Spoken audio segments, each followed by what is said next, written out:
Buenas tardes. En principio, lo que yo voy a hablar que el título que presenta el doctor Levin sí prestigia nuestro catálogo por varias razones. Estamos orgullosos de que nos haya elegido como sus editores. En principio porque la obra constituye una interpelación honesta hacia la disciplina en la que el autor diagnostica atravesando una crisis de paradigma científico. En este sentido es previsible que la circulación del texto significará un aporte a todos los profesionales que compartan esta perspectiva y una convocatoria a la reflexión para los demás. Asimismo, también supone la incorporación en nuestro fondo editorial de un texto único por el hecho de que se propone pensar sobre la disciplina y de ese modo proponer transformaciones en el modo de entender el objeto de estudio. Cuando recibimos la propuesta para su evaluación, dos miembros de nuestro comité editorial, vinculados profesionalmente con las disciplinas asociadas, es decir, que son directores, el doctor Federico Pérgola, que es doctor en medicina, y la doctora Estela Eisenberg, doctora en psicología, saludaron con entusiasmo la llegada de la propuesta y coincidieron en la necesidad de que se publicara un texto como este y con estas características. Santiago ha participado de esta reflexión colectiva a lo largo de todos estos años y ha desarrollado su propia reflexión individual, la cual ha sido plasmada en múltiples discusiones internas, presentaciones en jornadas y congresos nacionales e internacionales y publicaciones en revistas y libros colectivos. Finalmente decidió, ya hace algunos años, llevar una hipótesis central desarrollada por uno de nosotros, por el profesor Juan Carlos Estañaro, que hoy nos acompaña, a una exigente contrastación académica en el marco de su tesis de doctorado en la Facultad de Medicina de la Universidad de Buenos Aires. Ese trabajo, defendido y aprobado con mención sobresaliente, constituye el material que, reformulado en su articulación discursiva, da origen a este libro. El libro comienza por donde debe comenzar, por el principio, en su doble acepción, como causación originaria y como fundamento. Ese principio, en este relato, son la historia y la epistemología. En ellas está el origen y el fundamento de todo discurrir disciplinar. Por eso el autor desarrolla en esta introducción un atrapante y erudito recorrido por las corrientes historiográficas del último siglo y las pone en tensión con los conceptos organizadores de la producción epistemológica anglosajona y continental, entendidas como corrientes internalistas y externalistas. Prepara así el campo para la introducción de la psiquiatría en un proceso de revisión crítica acorde al aparato conceptual que previamente ha calibrado. Explicitado el horizonte histórico-epistemológico en el que se desplegará su propio pensamiento, Santiago leva anclas y comienza a discurrir por aguas más profundas. Se detiene primero en los 846 artículos científicos de probado prestigio y consenso académico que constituyen el soporte fáctico de su tesis.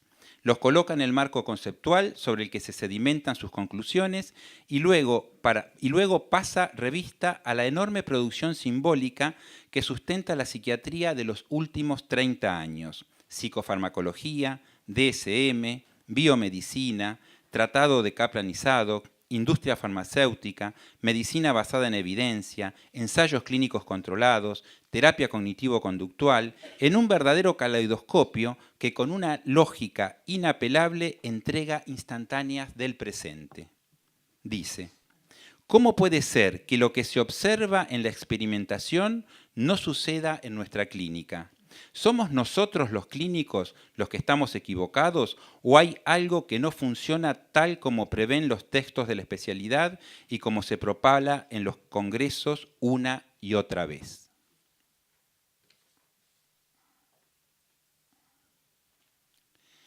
Finalmente, luego de pasar revista al pasado y al presente, Santiago puede mirar hacia el futuro y desde una ética del llano realizar algunas propuestas, siempre necesariamente colectivas, para la salud de nuestra profesión.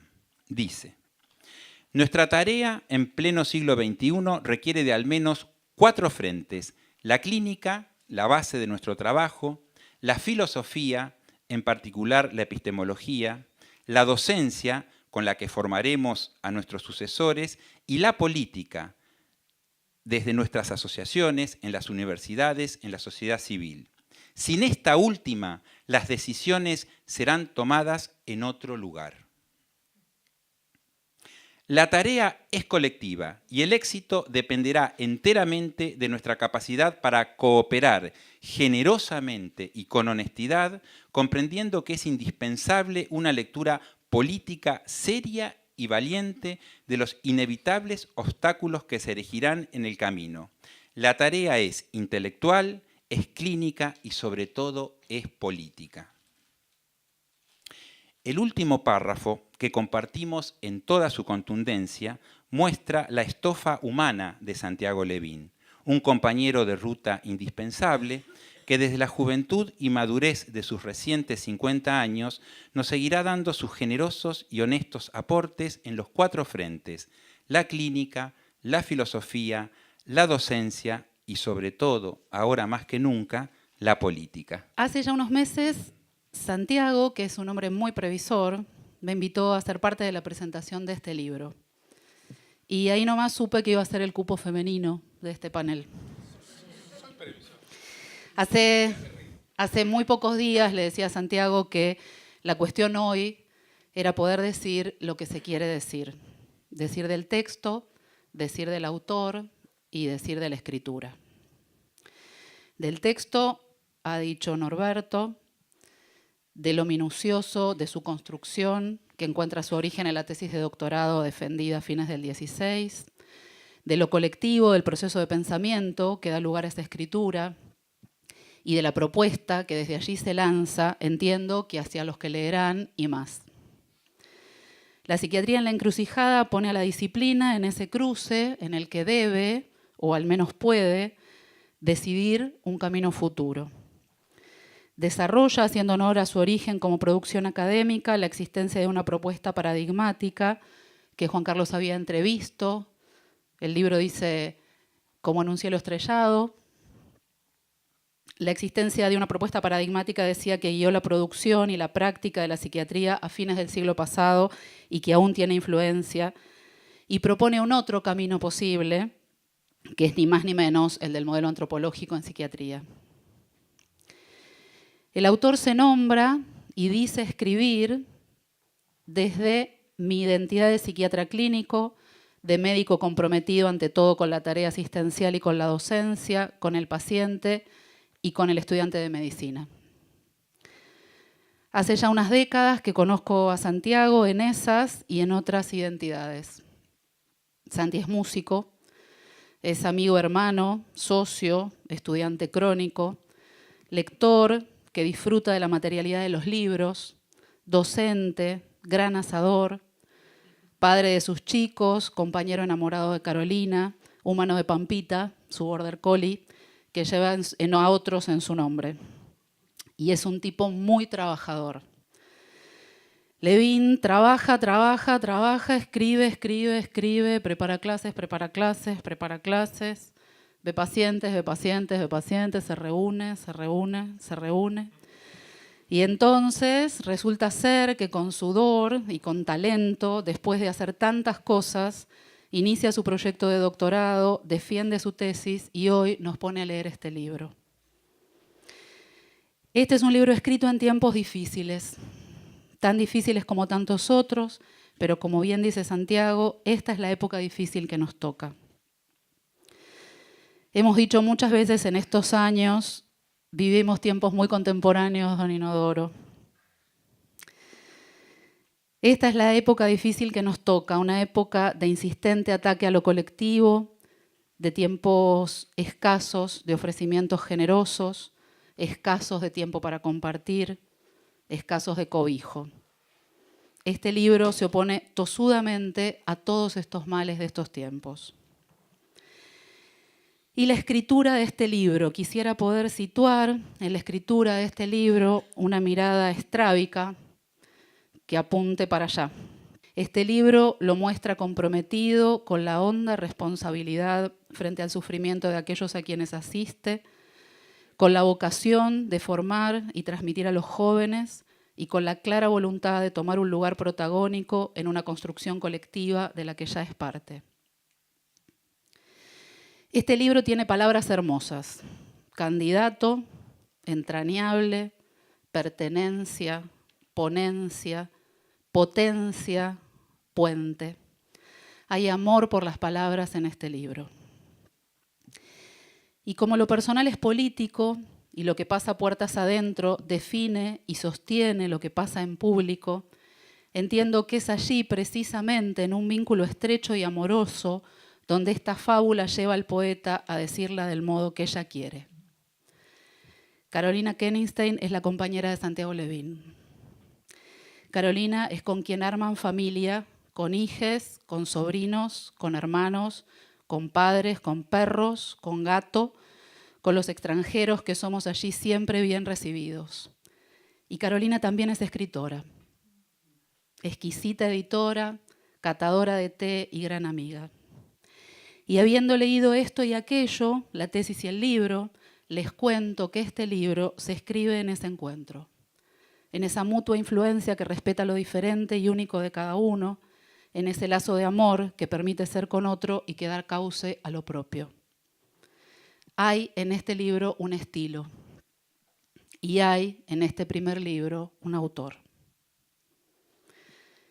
Y ahora dejo de decir yo y dice Roberto Juarros, que siempre dice mejor. Buscar una cosa es siempre encontrar otra. Así, para hallar algo hay que buscar lo que no es. Buscar al pájaro para encontrar a la rosa, buscar el amor para hallar el exilio, buscar la nada para descubrir un hombre, ir hacia atrás para ir hacia adelante. La clave del camino, más que en sus bifurcaciones, su sospechoso comienzo o su dudoso final, está en el cáustico humor de su doble sentido. Siempre se llega, pero a otra parte. Todo pasa, pero a la inversa. Por un lado, la amistad que me une a Santiago desde hace ya muchos años, pero justo es reconocer que aquí en este mismo salón hay muchos grandes amigos de Santiago que podrían estar haciendo esta presentación mucho mejor que yo. Por el otro, y quizás es por aquí donde haya que buscar la respuesta más detenidamente, al hecho de ser yo, el Ismael, que acompaña a los Ahabs. Los Ahabs, por supuesto, son los profesores Conti y Estañaro, a través de su larga jornada, que lleva ya más de 30 años de imaginar, pensar, definir y construir a la psiquiatría argentina, la gran ballena blanca.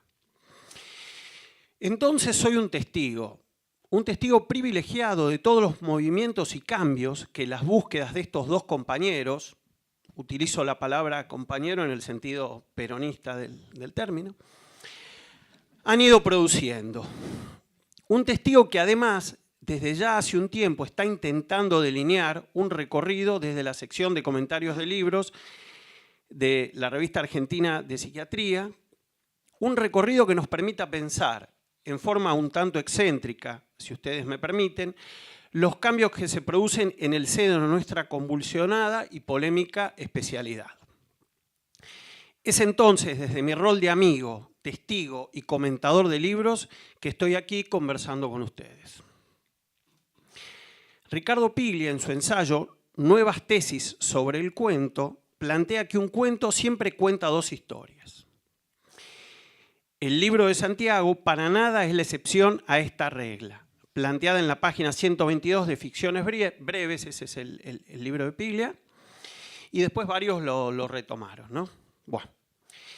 Una de las historias que cuenta el libro de Santiago, creo yo, es la relación entre un maestro y su discípulo, y de cómo éste rescata un manuscrito, una ponencia, en este caso casi perdido, sometiéndolo a una doble transformación, de ponencia a tesis y luego de tesis a libro. Este proceso yo se los cuento así, rápido, en apenas unas líneas, pero vale la pena considerar que estoy hablando de décadas en las que a ambos, al discípulo y al maestro, les sucedieron todas las cosas que nos pasan a las personas en la vida. La vida que transcurre en las cátedras, en los comités de redacción, en la arena de las asociaciones de profesionales y por supuesto que en muchos lugares más. Santiago me contó una vez una historia, una de esas historias que te cambian la vida para siempre. Les voy a contar el final de la historia nada más, la versión breve. Cuando Santiago entró por primera vez a su casa, que era una nueva casa, la voz que lo recibió en el contestador, la primera voz que escuchó fue la del maestro, preguntándole si necesitaba algo, si estaba todo bien o si él estaba lo mejor que podía estar.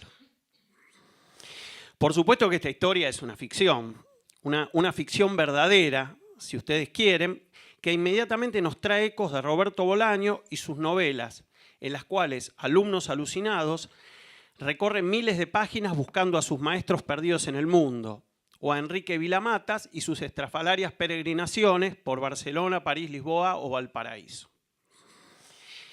La otra historia es ¿de qué va el libro? Es un libro que recoge el guante en referencia al estado del arte en nuestra especialidad y que ya en la página 17 establece su marco teórico. Critico, dice Santiago, a la psiquiatría biorreduccionista porque pretendo una psiquiatría antropológica, humanística, flexible y eficaz a la vez, que se interese por la biología, el cuerpo, la subjetividad, la historia y la mente humana, en sus aspectos conscientes e inconscientes, por los vínculos y por el grupo. La afirmación de Vilamatas, de vuelta, sobre que una obra nueva solo tiene sentido si forma parte de una tradición, pero solo tiene valor en esa tradición si ofrece algo nuevo, se ratifica ampliamente en este caso, ya que es en el fragor de las discusiones sostenidas en el seno del capítulo de Historia y Epistemología de la Asociación de Psiquiatras Argentinos donde germinó la semilla de este texto. La tradición que mencioné en el párrafo anterior se verifica en el trabajo y otras citas de Stagnaro, el prólogo de Conti, acerca del cual decidí no hablar por la presencia de Norberto en esta mesa, pero que es muy bueno, los aportes de Rafael Huertas desde Madrid, las menciones a Fantín y otras referencias que van jalonando la obra. Primero quiero agradecer mucho que hayan venido todos acá, toda gente querida, familia, amigos, colegas. Agradecer a los queridos amigos del panel que presentaron el libro. Y yo quiero enfatizar un aspecto que se dijo, pero que me parece es el que más me da ganas de retomar en este momento, que es realmente una convicción profunda, que es el conocimiento es una construcción colectiva. Así es como yo lo creo, así es como me enseñaron. Y en este libro es una producción que yo en el mismo libro enmarco en un contexto de grupo de estudio, que es el capítulo de Historia y Epistemología de APSA, al cual yo me uní por invitación de Juan Carlos Estañaro, y ahí enseguida conocí a Conti y a Matu, y desde entonces ese lugar y esas lecturas empezaron a orientar un interés por entender un poco la cosa más macroscópica que fue entrando entonces por ese camino. Nuestra especialidad es muy amplia y muy heterogénea y hay muchas parcelas de interés y todos nosotros somos representantes de esos diversos intereses. Esta es una forma más de verlo. Y a mi hermanita Laura Dolores, que no es del capítulo, es del capítulo de salud mental de la mujer, pero igual estabas invitada. No sé si eso cumple el cupo, eso lo vamos a discutir después. Muchas gracias a todos por venir y por el apoyo para hacer estas cosas. Veo acá a los más grandes y a los más jóvenes y me siento corporalmente ubicado justo en el medio. Eso pasa cuando uno cumple 50 y cuando uno tiene más o menos la posibilidad de mirar sin mentirse mucho dónde está la gente más chica y dónde está la gente más grande. Muchas gracias por estar.